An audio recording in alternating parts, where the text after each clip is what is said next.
Welcome to the program, everyone. Support comes from Z-Biotics. If you're having a drink this holiday season, and we all are, I want you to listen up. Z-Biotics pre-alcohol is something that I actually use before a night out. It is the world's first genetically engineered probiotic created by PhD scientists.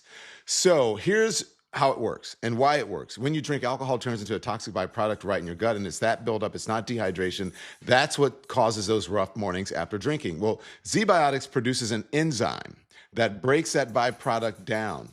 You just make it your first drink of the night. You drink responsibly, and then you wake up feeling like yourself. I've used it before dinners, celebrations, holiday get-togethers. I even use it over the holiday season for Christmas. And the difference the next morning is really real. So make the most of your every toast this season. Go to zbiotics.com/lemon and get 15% off of your order with the code LEMON, LEMON. They offer a 100% money-back guarantee, no questions asked. That's zbiotics.com/lemon. Now let's get started. Hey, everybody. Happy after Christmas. What do you call right now? Because I feel like I don't know what day it is. They say, what do they call this time between like the holidays? It's like not Nirvana. For you, Jolly? For you, someone who's always cranky. By the way, Will Westmoreland here. Qasim Rashid is here. Qasim is here. And Jolly, Good Ginger's here. So welcome, everyone. Good to be here. What's going on?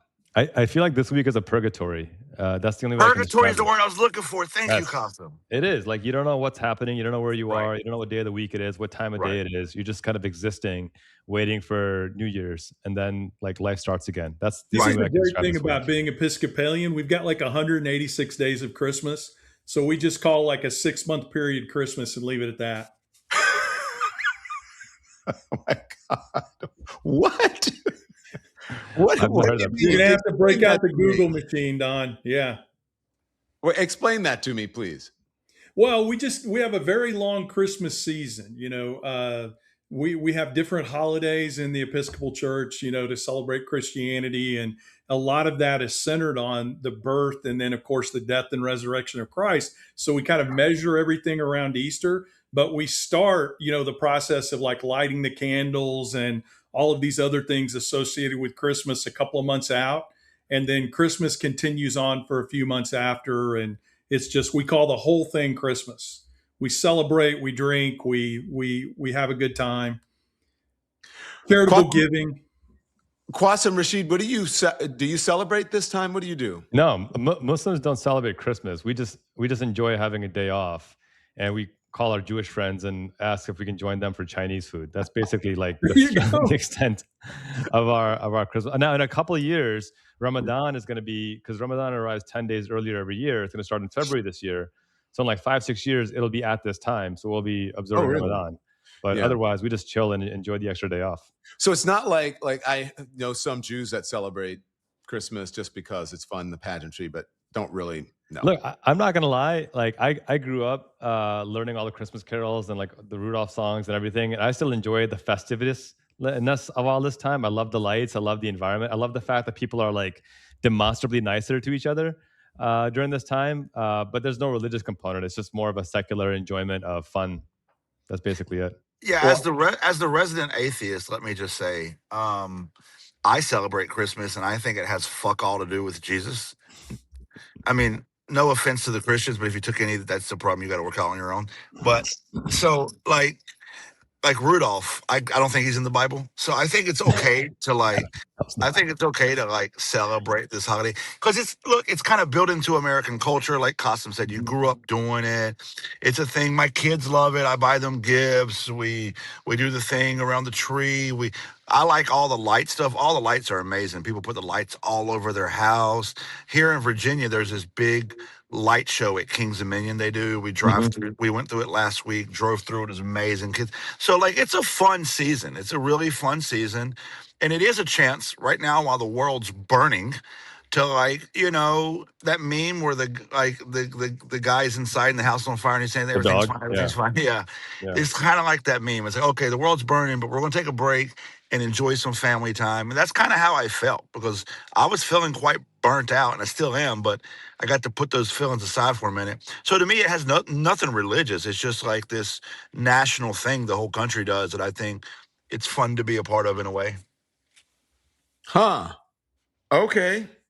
So, there is, well, there's this interesting thing about Christmas. And I don't know if you guys ever heard this, like, when was Jesus really born? It wasn't actually on December, in December, yada, yada, yada, yada. There are a lot of things that go along with what's real, what's not, as it relates to the holidays and Christmas. So it's kind of, in a way, a made up holiday. I don't mean to offend anyone. But in the end, I agree with Qasim. It is really all about celebrating, about being nice, and about being grateful. And even if you're not a believer like Jolly, there's still, there's still something in it for you. Anybody disagree with 100%. me on that?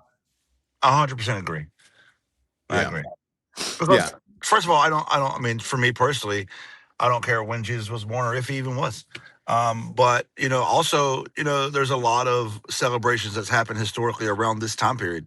The winter solstice, longest day of the year, the Yule. There's a lot of history here that you can lean on, not just, Jim Crow Jesus. So, I think it's a good time to celebrate with your family and just take a break from the goings on of the world. And I do love the fact that people are more generous this time of year. Yeah. That should happen all year long. It should. But One they say thing go at that Christmas. when we were kids, our dad would go out and buy like 30 boxes of chocolate. And then around this time, we would just go and hand them out to all of our neighbors. We were the only Muslim family in the neighborhood. And we would just go out around Christmas and New Year's and hand out boxes of chocolate just to kind of introduce ourselves, say, hey, we exist, we're neighbors. We just want to build a better relationship. And like, even to this day, I'll go back to the same neighborhood and there'll be folks who will remember from 30 years ago, 35 years ago that we did that. And so it has a lasting impact. And to me, it's just the biggest takeaway for me of this holiday season is the world, as Rajali said, the world is on fire. A lot of stuff is going to hell, but looking after your neighbors and just finding ways to build those bridges is such an important opportunity. There's such a great excuse to do it. It's honestly a shame if we don't. So go do that. So I'm going to play this, and it's probably going to tick off a lot of people, but we'll see if there's any truth in it. And I'm really interested to hear what someone who lives in the heartland thinks about this. And actually, everybody. Okay, so here it is. Watch this. There were no white people in the Bible. Ha! Mary and Joseph were Middle Eastern. Facts. Jesus wasn't born in December. Biblical hospitality involves welcoming strangers. The That part. nativity story involves migration, poverty, and border crossing. Jesus didn't speak English, and the Bible wasn't originally in English. Jesus was a refugee. Shrimp cocktail is not biblically approved. That last one is choosing violence. That's the violent part. That was the only violent part. Yes, the last part got me. What do you say to that? Well, I mean, listen, the bottom line is this: the majority of Christians, regardless of denomination, know that everything that man just said is true. The question is not what do we understand about our Bible when we choose to apply Christianity in an unchristian way. It's, do we really live up to our faith? So as an Episcopalian, the thing that I stress to people all the time is, all my studies in college are in secular religious studies. And secular religious studies made my faith stronger because I was able to separate the bullshit from who I thought the real Christ was, which is the Christ of the Sermon on the Mount. So everything that man just said is true. And it shocks a lot of people, because I live out here, as you would say, amongst them, speak with them, interact with them on a regular basis. And the majority of them know that's true. They just do what a lot of people do. And it's sad. And it's too bad that it happens. And Christians need to be leading the charge to make a change in this area. They choose to ignore that, to apply their own political applications to Christianity instead of the other way around. So I don't disagree with a single thing he said. Yeah. If I can give a little bit of pushback to one thing you said, and this isn't really to be disagreement with Will. I like Will, met Will. I know Will's a great guy, so it's not really pointed at you, Will, but something you said is something I think a lot of people believe that I take issue with. And you said a majority of the Christians ... I think this no true Scotsman fallacy gives too many Christians this way out of taking accountability for what Christianity really does in America.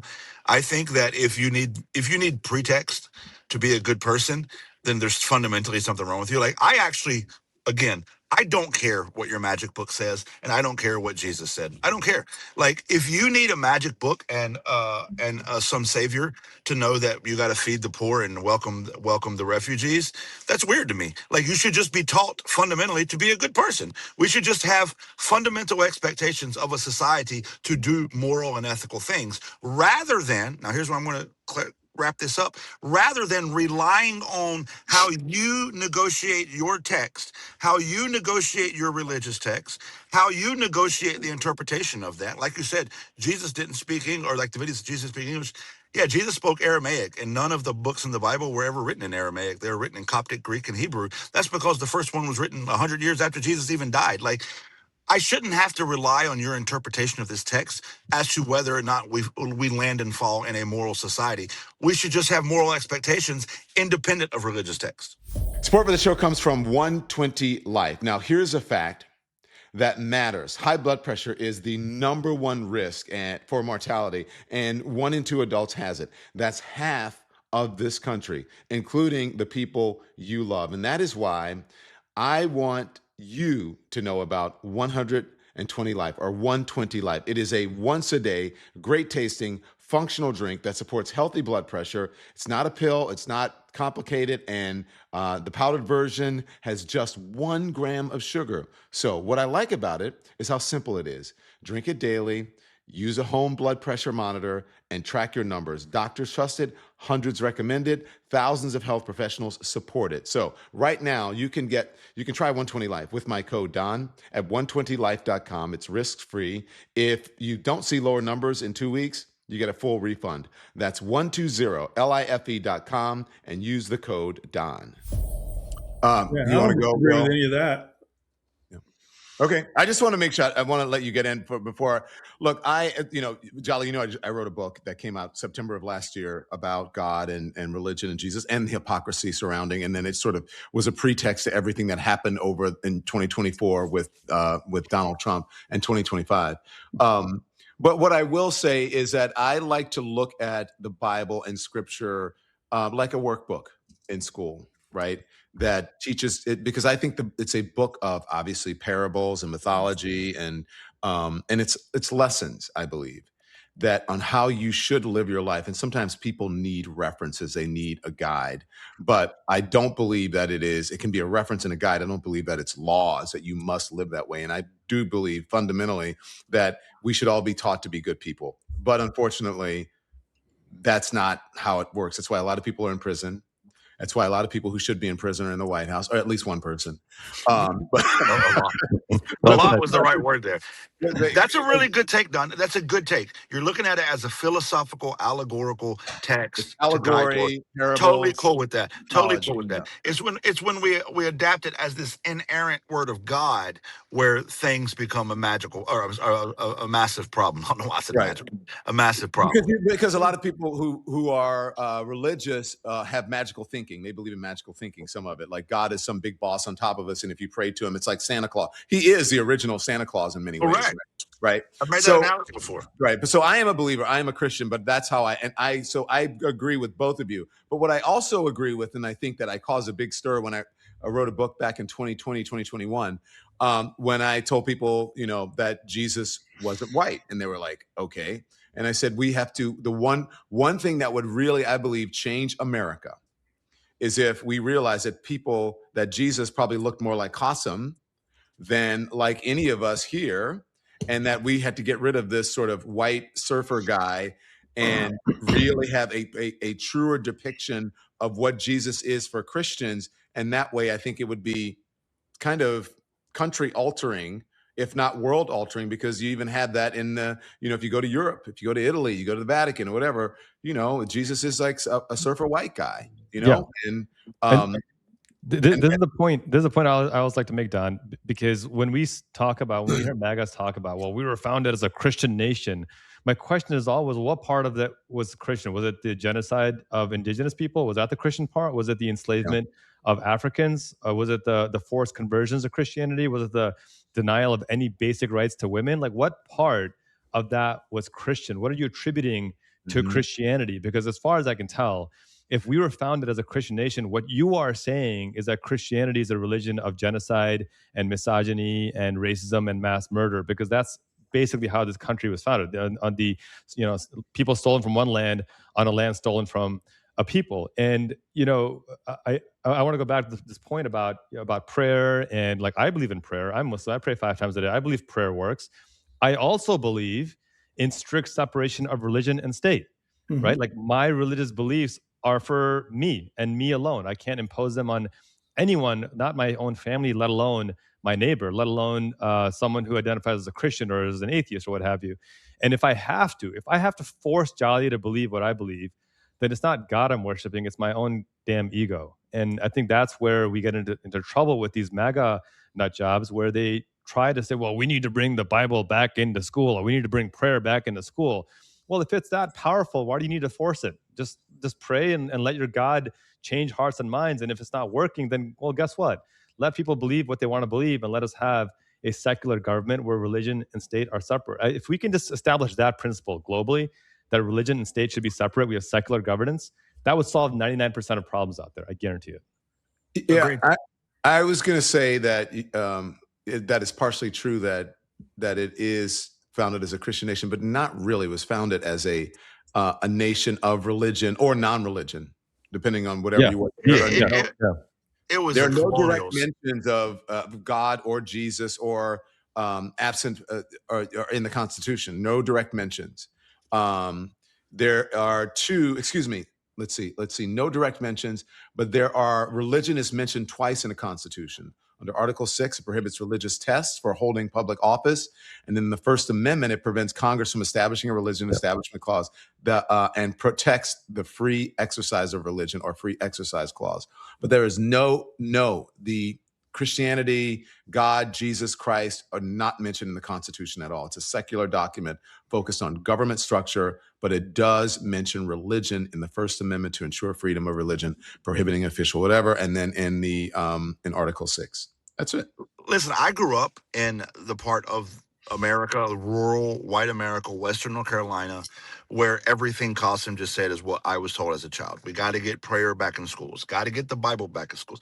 Ever since this country abandoned God, that's when things started going south. That's when the gays showed up with their agenda. And listen, I was told this when I was knee-high to a grasshopper. This is not like some new thing where white America is doing it. This is a long-established belief in white America that the only way we're going to save America and make America great again is to reestablish America as a Christian nation. This is absolutely the greatest threat to freedom and democracy in America. It is Christian nationalism. It was beaten to my head as a child. I believed it until I didn't. I believed it until, quite frankly, I read books. And so, we can't downplay the fact that this isn't just a difference of beliefs. This is absolutely the existential threat we are facing right now, is that Christian nationalism is in power. And we need to recognize that it's not just, I think some people say, oh, well, that's crazy. Put the Bible back in school doesn't fix it. Yeah, but that's what they're trying to do. But the Bible back in school has more meaning than just the Bible. It means get rid of immigrants. It means the Bible was never really in school. I know. When they say it, what they mean is get rid of black people, brown people, gay people, queer people, trans people, immigrants, and make America white again. That's what it means. It's just a really long roundabout. Because like you said, hey, Don, like you said, Jesus wasn't white. I don't know if you guys saw my Christmas sweater this year. It says, whose goddamn white baby is this? And it has Jesus and Mary in the middle. Oh my God.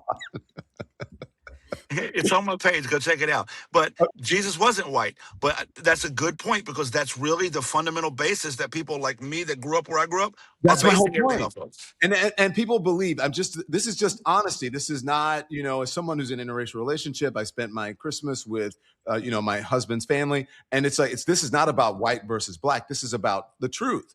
And there are people who believe that Christianity or God is in the Constitution. It's not. Now, one of the founding documents, which is a Declaration of Independence, added something later that said phrases like under God, but it didn't say under Christianity, right, to the Pledge of Allegiance, Right. but it says under God, which is whatever your creator might be. But also remember, the founding document says you can say under God and believe in it if you want, or not. You could say under not God. Do you know what I mean? But so I think that if we get back to some truth, which would be, I think, very difficult for people to accept, but I think that's the only way forward, is if you have the conversations like we're having now.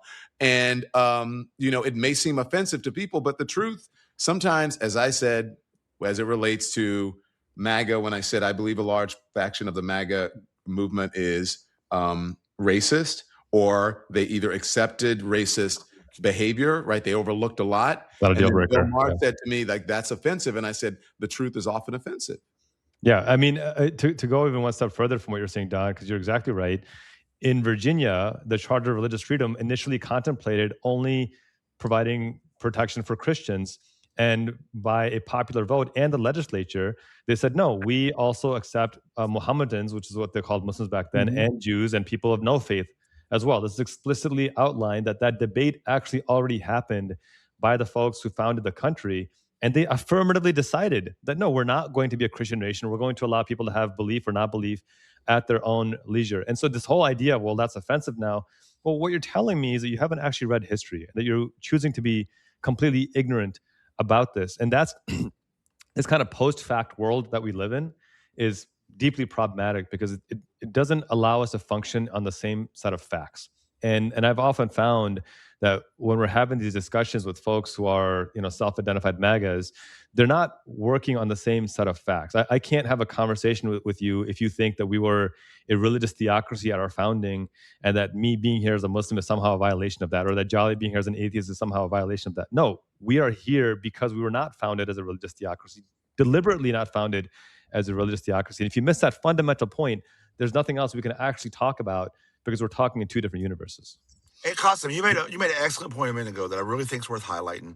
Because again, I grew up where people said, bring the Bible back, bring prayer back. But here's my thing about that. The height of Christianity in America was the first half of the 20th century, 1900 to 1950. Christianity dominated America. It was around 1940, Don, when under God was added to the pledge that you just brought up. It was around those times where some language in the Bible took a shift through translation, right?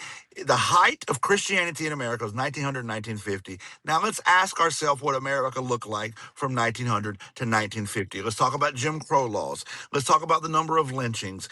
Let's talk about how we exploited labor from Asia and labor from Mexico. Let's talk about how only white people were allowed to do anything and have anything, but everybody else was less than. Let's talk about how blatantly egregious and bigoted America was. So I agree with Qasim's point earlier. It's a really fantastically made point. If you're saying that we're a Christian nation, and I look at when America was at the height of Christianity, is that what Christianity looks like? Because if so, I would rather wholesale reject that. I actually don't care what the founding document said. If that's what Christianity in America looks like, I don't want it. What do you think of this, Will, as you're listening? Do you think that, how are people out in the heartland? Do you think they're accepting of what we're saying? Would they be offended by it? Are you offended? Do you agree with it or not? I'm not offended at all. I mean, it won't surprise you guys to know my beliefs are going to fall, very closely in the realm of where your beliefs fall. I do think that, just like every other group of people out there, we don't have necessarily a broader moral high ground when it comes to painting with a broad brush. I mean, we like to do that too.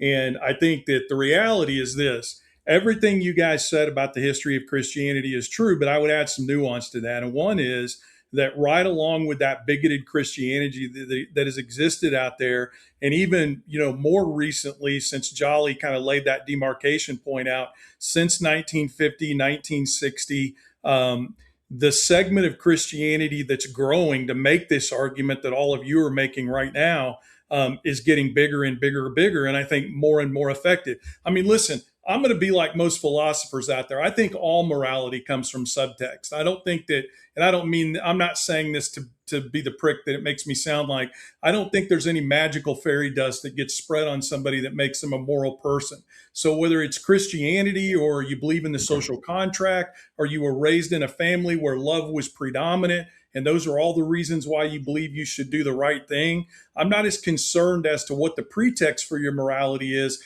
as I am about, is that morality fair to all people? Does it foster equality? Does it foster the right of everyone to be themselves, to practice all religions, to not practice religion at all those other things that come with it? So what I've decided to do is, I can't imagine living my life without my faith. It's important to me. And as I said before, I focus on that on the man Christianity. And a lot of what I've learned through my secular studies, I know is fairy tale. There probably wasn't a Moses, right? There was no great flood. All these things that blow people's minds when you first approach them and you start talking with them about it. But I will make this case, and I can prove it with data. There are a lot of Christians out there fighting very hard, and some of the largest organizations taking on Christian nationalism and white Christian nationalism in this country. Christian nationalism in this country are other Christian organizations that don't want to see our faith bastardized. So Do I you think think there's some alliances out there in that we can take advantage of, as well. Jolly's not wrong. I grew up in that same environment, where we need to get God back in school. We need to pray in school, that type of thing. But coexisting right alongside that in a much smaller numbers are people like me that have been making just the opposite argument from a Christian perspective, and documenting that with real world belief and faith and proof and scripture and those kinds of things as well. The Don Lemon Show is brought to you by the Freedom from Religion Foundation. Now, as this year comes to a close, here's the reality. Christian nationalism is no longer a fringe. It's organized. It's influencing laws, schools, boards, and courtrooms, and it threatens the idea that government should work for all of us. That's why the Freedom from Religion Foundation matters. Since 1978, they've been defending the wall between church and state, taking legal action to protect civil liberties, religious freedom, and equality. As we head toward the 2026 midterms, this work is more urgent than ever. Democracy doesn't protect itself. People do. You can help right now. Make a tax-deductible donation or become a member before December 31st. Go to ffrf.us/winter25 or text DON, that's D-O-N, to 511-511, because protecting democracy takes more than outrage. It takes action. Thanks to our sponsors. I hear you, Will, and I'm thankful, brother, that there are people out there that are willing to take the fight to other Christians. I'm thankful for that, and I know that there's groups out there and alliances out there, and I do believe that this other version of Christianity is becoming slightly more not I don't know about popular, but slightly more present in America. But when I look at the numbers, when I look at who put Donald Trump in office, evangelicals overwhelmingly voted for Donald Trump. People who identify as Christian overwhelmingly voted for Donald Trump. So I reject the premise that is now the minority. I still believe that here Well, I in didn't America. say that though. Then I misunderstood. But I Yeah. think that here in America, the version of Christianity that still buys into this rejection, and this is not just white people, this is across the board Christianity, this Right. rejection of the LGBTQ community, this rejection of immigrants, that version of Christianity by the numbers is still unfortunately the majority in America, and I think that's what we're up against. Do you think, Will, do you think people feel attacked if they would hear this conversation? Would they feel attacked, or would they be angered, or? I think it depends on the Christian. I mean, I don't feel attacked because when I hear these things, I agree. I don't disagree with anything Jolly said or anything you guys have said, so far. I just, maybe I'm Don Quixote. I make this argument all the time. I'm probably the biggest Don Quixote of everybody on this panel, but I'm trying to go into rural America and have conversations with MAGA people about voting for politicians and policy that are good for all of us out here. And for every 100 of those people that I talk to, I'm really lucky if I convince one. Those are daunting odds. Okay. Now, like my good friend John Bowman, the president of the St. Louis County NAACP, says, you don't meet Nazis and racists halfway, right? But you do try to meet the people that you can meet out there on policy issues to get them to vote the right way. And I choose to do the same thing with my faith. I know for a fact that the people that believe all those horrific things that you guys have been talking about, I know that that's a bastardization of my faith. And guess what? Catholic Church and the Protestant Church have been bastardizing the faith for hundreds of years. But the faith becomes what we as Christians allow it to become. And all these horrible things that we glommed onto and that we allowed to become part of our faith and that we allowed to become the tenets of our faith, that's on us. That's not on anybody else. Jolly or anybody else, they've got every right to call out the bullshit when they see it, and they need to. My disappointment is that we don't have more Christians like me doing it. And that's why I'm trying to fight this fight as well, is to get other Christians to stand up and say, what these guys are telling you is not an attack on your faith. It's a plea or a request for you to look inward and understand that how much better could this faith be and what it costs for good could it be if it was built on these tenets of altruism and equality and love and the things that we go out every day and claim to be that we are not.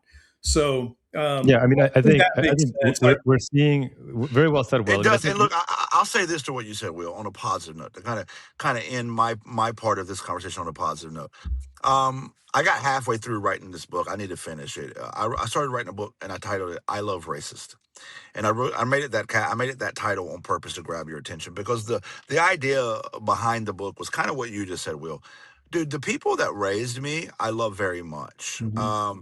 They were kind people who hugged me when I was sad, who bandaged my knee when it was scraped, who gave me food when I was hungry, who bought me Christmas presents, who took me to see things, and who showed me the world. I love them very much, just as you love your own family.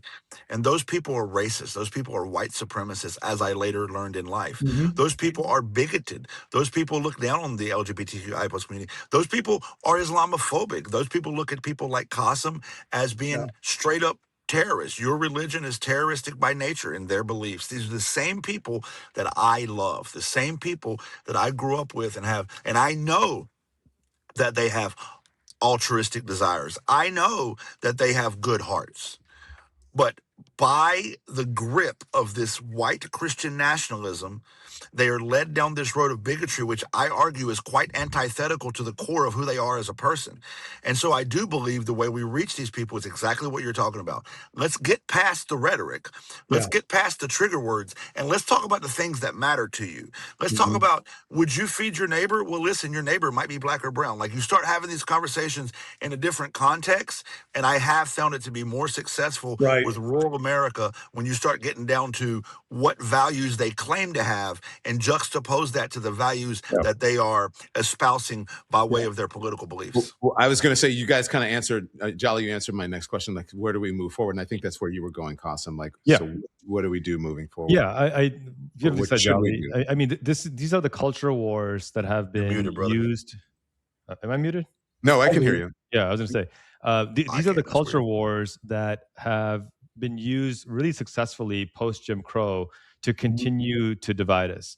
There's that scene in Mississippi Burning where he's telling a story of his father and how a black guy down the street gets a mule, and then one of the mule ends up dead, and he knows his father did it. And he asks him why, and he talks about how it's, what good are you if you're no better than the N-word down the street? It's these culture wars that we need to recognize the reality of. And people like Will and Jolly can talk to other white folks in the ways that Don and I can't. And that's why I appreciate them leading that charge and kind of being accountable in that space and holding white folks accountable to say, hey, listen, your enemy is not Don, it's not Qasim, it's not the LGBTQ person, it's not the Muslim, it's not the immigrant, it's not the trans person. It's the billionaire offshoring businesses. It's the billionaire giving themselves tax cuts while raising your taxes. It's the billionaire forcing you to pay tariffs while giving handouts to his buddies. Until and unless we can have those conversations one-on-one in a meaningful and sustainable way, we're not going to be able to make any kind of meaningful progress. And it's that reason why my door always remains open. I get emails regularly. I put out an article a couple of days ago about how Christmas Eve is the 160-year anniversary of the KKK's founding. And the number of people who reached out to me and said, I've always been afraid to have these conversations, but because I realized my racist history, but can I ask you some questions that I don't want to ask publicly? Because they're afraid of that public conversation. But I think at the end of the day, as long as we can keep that door open, and this is where this teamwork has to happen. And I'll close with this because I got to bounce in just about 30 seconds here. This is where the teamwork has to happen. Jolly and Will can reach out to those white folks and say, hey, listen, you got to do better in this. And then Don and I need to be willing to have that conversation from our lived experiences as Black and brown people. Mm-hmm. That fusion can break down the culture wars and help us recognize that this is not a culture war. It's a class war, and we need to be united against the multi-billionaires who are trying to destroy all of us. Qasim Rashid is an activist, an attorney, and an author, and we appreciate him being with us. And Democratic, I forget, you ran for Congress in 2024. That's right. Let's hope he has more political ambitions because he's a good guy. Will Westmoreland is a famous, fabulous person. Will Westmoreland, a farmer, political consultant, and social media influencer from Missouri. Advocates for rural issues, and also he has a podcast, right? Let's not forget to mention his podcast. Also, Jolly Good Ginger is our chief Washington and I'm just a redneck with a phone correspondent here on the Don Lemon Show, and he's an activist. He's super on social media, and we love having him. Guys, that was a great conversation. It went in a direction I didn't think it would go, but I really enjoyed it. Hey, Don, can I say one thing? Yes, Qasim has to go, though. I'll make it really quick. It won't apply to the folks on this panel because obviously we all have our different approaches. But one trend I've been seeing lately is it's going to take multiple different types of voices to the point that everybody just made here to get people to come around to our way of thinking. And listen, I am not a Pollyanna. I know that there are a lot of people on our side of the fence that look at me and they think I'm milquetoast. They don't think I go far enough. They don't think I push hard enough. I get that. I see the comments. I have people that message me.